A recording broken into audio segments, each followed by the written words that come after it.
During my college years, I had a unique experience with my aunt by marriage. Being an only child, I wasn't part of a wealthy family, but my maternal grandfather, who owned a building materials business, provided well for us. He built a two-story Western-style house where he lived with my grandmother on the first floor. When it was time for me to go to school, I moved into the second floor of my grandmother's house, which had previously been rented out. My mother has a younger brother by 10 years. My uncle, who lived alone near his workplace, frequently visited my grandmother.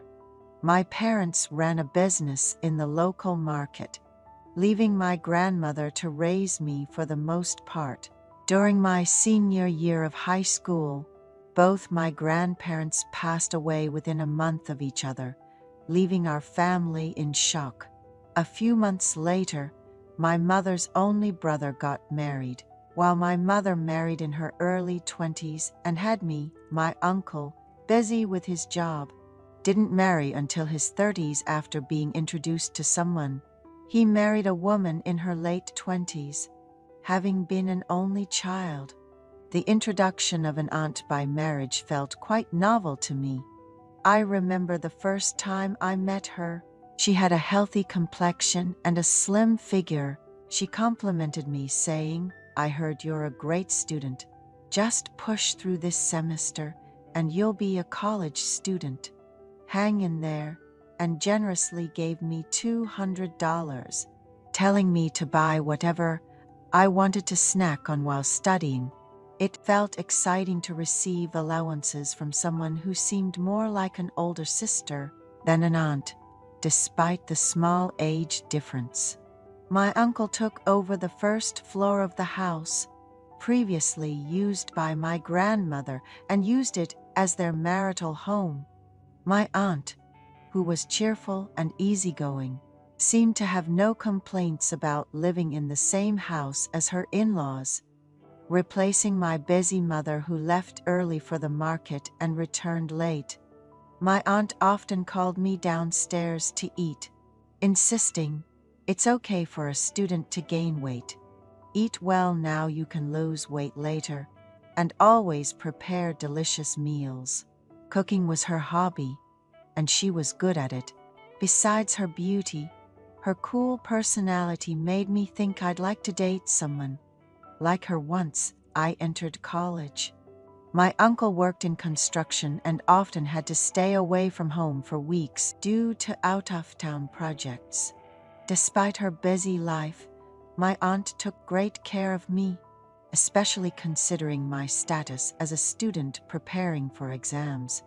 I did well on my entrance exams and was accepted into the college of my choice, becoming the first child on both sides of my family to go to college, which brought celebrations from the entire family. One weekend, while I was resting and eating food after visiting my paternal grandmother, my father, feeling a sense of accomplishment now that his son was off to college, joyfully shared drinks with my uncle, saying, "Now that my son is off to college, I feel like my duties are fulfilled." My father congratulated me sincerely on turning 20, saying, "Now that you're 20, you can drink. But being an adult doesn't mean you can do whatever you want. You have to be responsible for your actions." I don't think I've ever felt as good as I did that day. But then, something even better happened. My dad, mom, and uncle were all drunk and asleep, leaving just my aunt and me awake in the living room. My aunt reminisced. "I remember when I started college. My parents wanted me to go into law, but I stubbornly chose business management instead. It worked out well for me. I'm satisfied with my job, and I met a wonderful man like your uncle." She looked so beautiful, smiling. I had just received some scholarship money from my dad and uncle, and my aunt handed me a beautifully decorated envelope congratulating me. I felt bad for receiving money from her, saying, "You've already done so much for me, why give me extra?" But she insisted, "It's from my heart. I'm so proud of you. You're handsome. You'll be the most popular student on campus." My aunt and I ended up drinking a lot. She leaned on the sofa, slightly slurred, and asked for my help to her bedroom. After helping her as I was about to leave, she asked me to stay for a moment. Initially, it was awkward, but soon it felt fulfilling. I told her, "I've never seen someone as beautiful as you," and hugged her. She confessed, "Your uncle hardly comes home, always tired and sleeping. I've been so lonely." I asked if we could meet again, and she said, "Of course, it's been a while since I've been alone. Whenever you want, it's okay." She kept her promise. When my uncle was away on a business trip, she texted me to meet on the first floor. Since my parents were busy closing up their shop and came home after 10 p.m., my aunt and I had a great time together. We even cooked together in the kitchen. She mentioned how different it felt to spend time with a reliable nephew like me, rather than barely seeing her busy husband.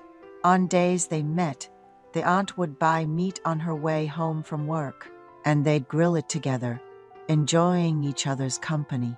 She shared that she had become pregnant after a rare occasion with her husband, who was often away for work, leading them to visit the OB/GYN together. Despite losing weight due to morning sickness, the aunt's beauty shone through. The speaker helped by ordering food suitable for a pregnant woman, supporting her through the tough times. After a healthy birth, the new baby held a special significance for the speaker, who had grown up alone.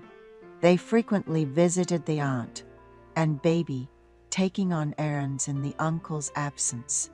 Post-pregnancy, the aunt gained weight but saw beauty in her changed appearance, as did the speaker.